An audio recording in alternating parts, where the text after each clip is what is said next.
Public finance. This is the act of raising revenue through taxation and other means, and the pattern of expenditure to be followed towards influencing the economic activity.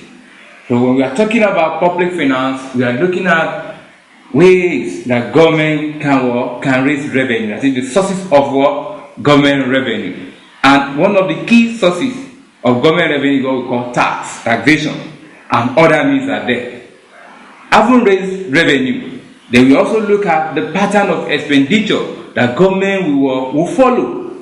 And what are they trying to do? They want to influence the economic activity. So when we are talking about public finance, we are looking at what? Raising revenue, how the revenue will be spent, and in spending the revenue should be towards influencing the economic activities. So when we are talking about public finance, it is concerned with government revenue, government expenditure, public debt management, government budgets, and revenue allocation. So when you have raised revenue, maybe you are using it toward expenditure. Are you trying to use your revenue to offset the debt? Because before debt can come up, you must have taken loan from an institution or institutions. So you are thinking of how you are going to manage the debt. Not only that, having gotten the revenue, how are you going to spend it? Is what the budget will be talking about. That is the estimated revenue and the proposed expenditure. Not only that, allocation of revenue. That is, how are you going to allocate the revenue? Maybe among the tiers of government that they have in the economy, or allocating the revenue into sectors that they have in the economy. So we are still talking about public finance. Objectives of public finance. Number one, to ensure equitable distribution of income. That is, government engage in these activities in order to see that in the economy there is no uneven distribution of income. That's why government put in place taxes in order to tax those with higher income heavily and distribute it to the poor ones. Not the poor ones are not paying tax, but they pay at a lower rate. Number two, to ensure employment opportunity. We say that government try to raise revenue in order to carry out its own function, its own activity in an economy. So government is there to also provide job opportunity for people in an economy. Number three, to ensure balance of payment equilibrium. Government want to ensure that in time of international trade, they are not having balance of payment. That is, they want to ensure balance of payment equilibrium. They are not having deficit that can lead to a serious problem toward the economy. So, with the help of public finance, it will ensure balance of payment equilibrium. Number four, to ensure price stability. One of the roles of government is to ensure that prices of goods are stable for longer period of time. Once an economy can experience this, then inflation will be they will not experience unnecessary inflation. So the economy will be stable. People will be willing to invest in such an economy, not a situation where prices of goods and services are fluctuating anyhow. So with the help of public finance, it will ensure price stability. Number five, to improve the living standard of the people. Government is in the economy as well towards seeing that the people in the economy are living fine, providing essential commodities that the poor ones cannot find it easy to buy. So government engage in this activity. So essence of public finance is to see that the people in that economy are having good living standard. Number six, to diversify the revenue of government.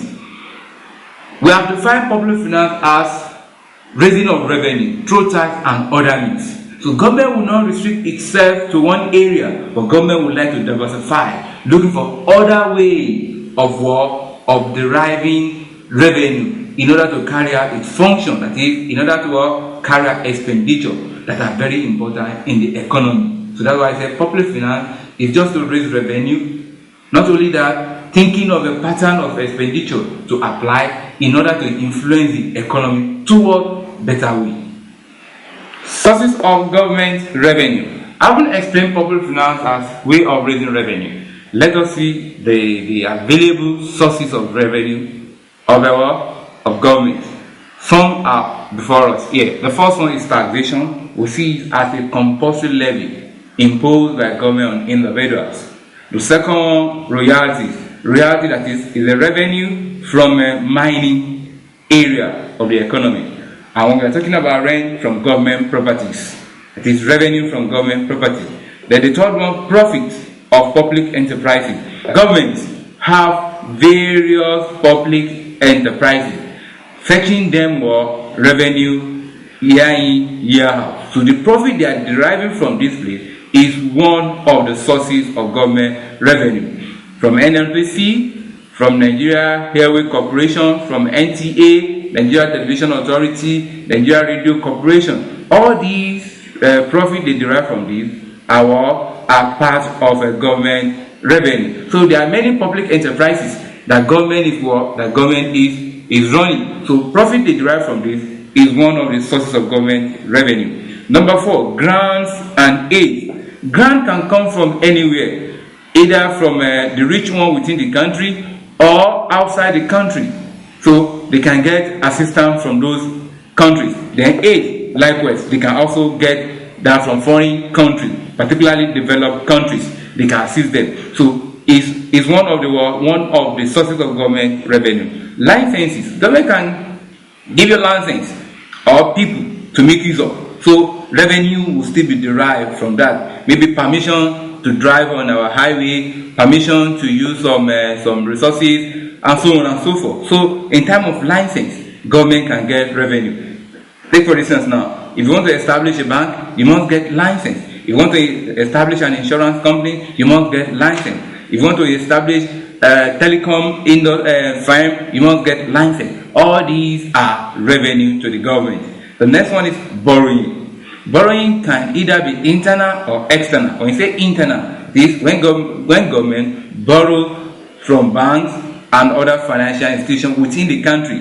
But external borrowing, that is getting the fund outside the country. So it's still a source of our government revenue. The fine is another source of government revenue. Fee is another source of government revenue. And levies is also another source of government revenue. All these are our sources of government revenue. That's why we say taxation and other needs.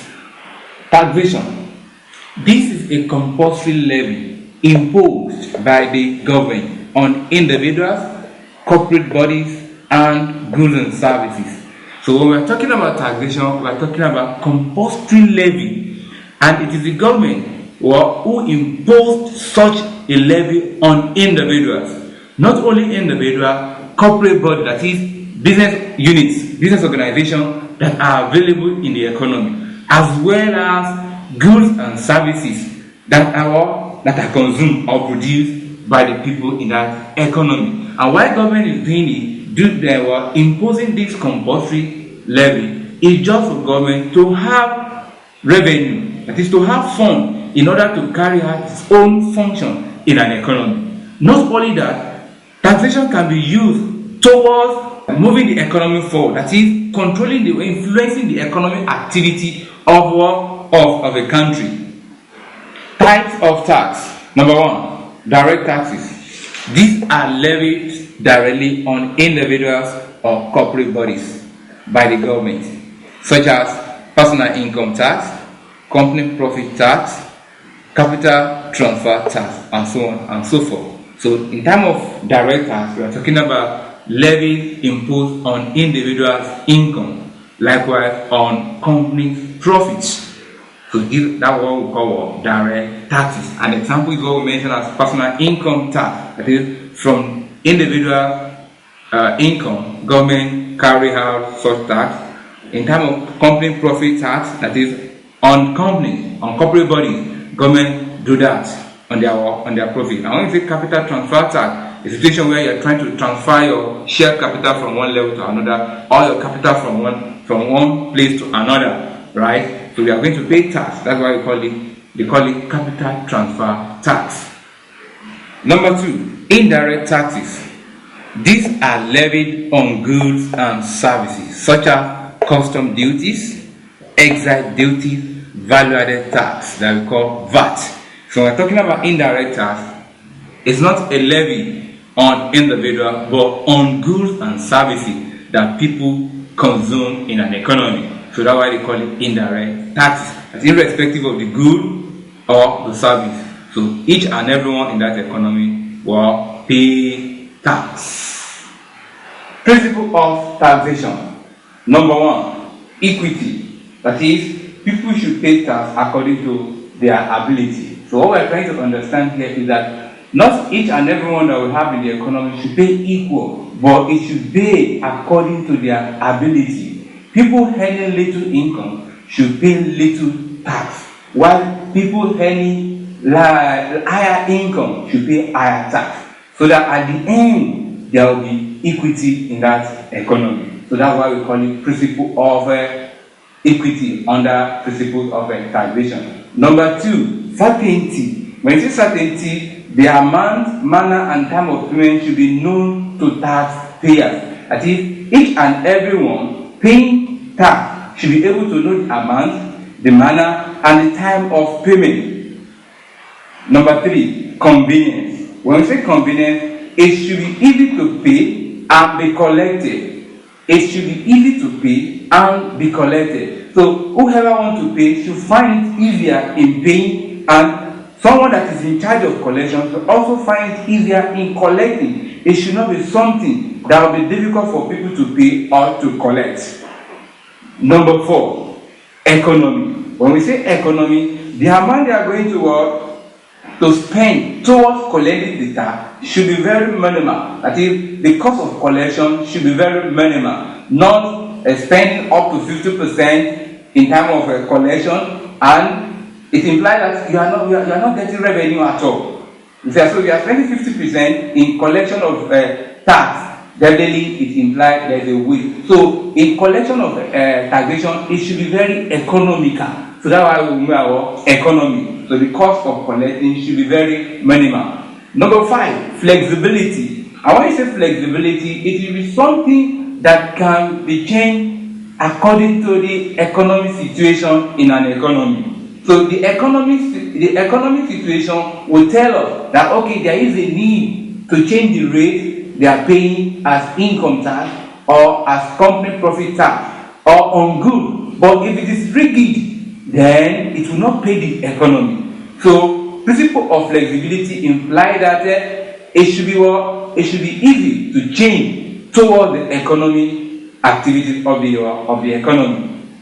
Then number 6, simplicity. And when you say simplicity, it should be very simple for people to calculate. That is, the taxpayer should find it understandable in calculating the tax, the amount they are going to pay, what they should take out. That is, the allowances that should be taken out before calculating the tax. So if it is not simple, people will try to avoid paying tax. So for tax to be payable, then the principle of simplicity should be applied so that each and everyone will understand the amount to pay as tax.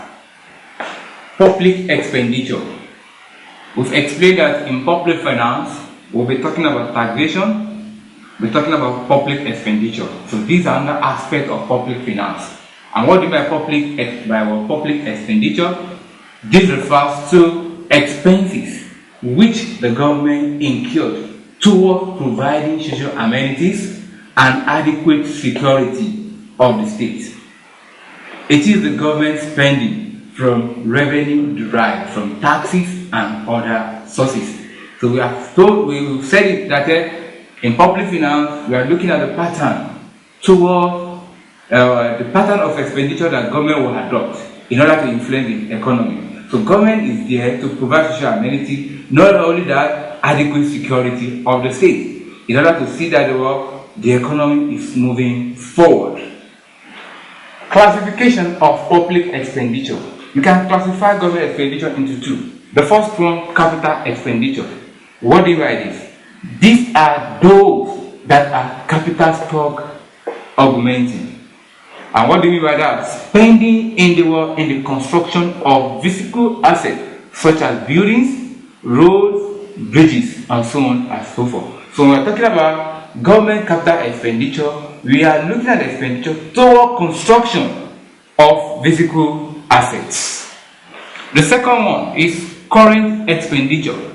These are spendings on running costs or day-to-day running of government affairs, such as payment of salaries, administrative costs, maintenance costs, and so on and so forth. So government cannot avoid these in a year. So we are talking about the cost, what it takes them to carry out their affairs in order to see that the economy is moving forward. So that's why we call it recurring expenditure.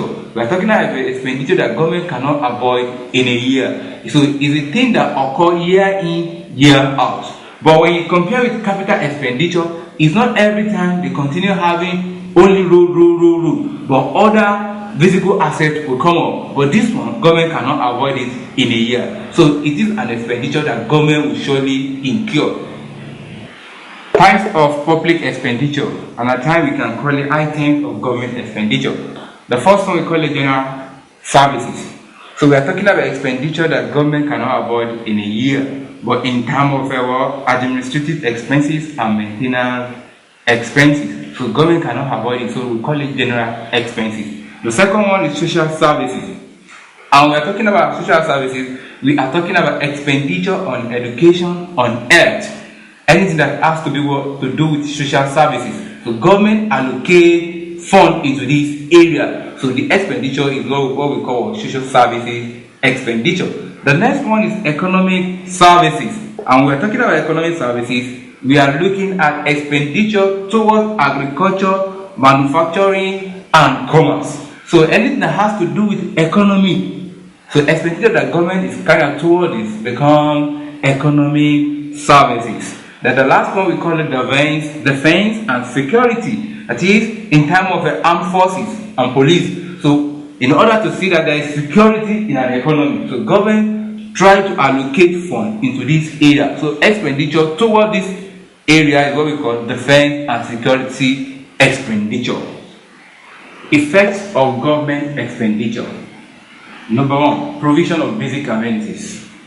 This, when government carry out expenditure, they do it purposely to provide basic amenities. So with the help of basic amenities in an economy, it will make the economy to move forward and to allow the people in the economy to enjoy their life. Number two, it has effect on the establishment of industries. That is, where we have government spending, it will make other industries to come up. Even the incoming industry will find it easier because of availability of amenities in that economy. So when government is spending, government is not just carrying out expenditure, but they are spending so that more industries can be established. Number three, provision of employment opportunities. What government can engage in activity, right? There is no way employment will not come up. So government is trying to ensure that there are a lot of job opportunity in the economy. So that's why government is spending. Number four, improving standard of living. Government wants to ensure that there are amenities, there are goods, there are essential goods and services that can improve the living standard of each citizen. So government trying to improve the living standard of the people. So that is why they spend towards goods and services that can move the economy forward, that will boost the life of the people. That is why we said improving standard of living. Number five, ensuring peace and security. So government is also spending towards security of the country, not only the economy. So once there is security in the economy, there will be peace in that economy. Or when there is peace in an economy, there will be security in that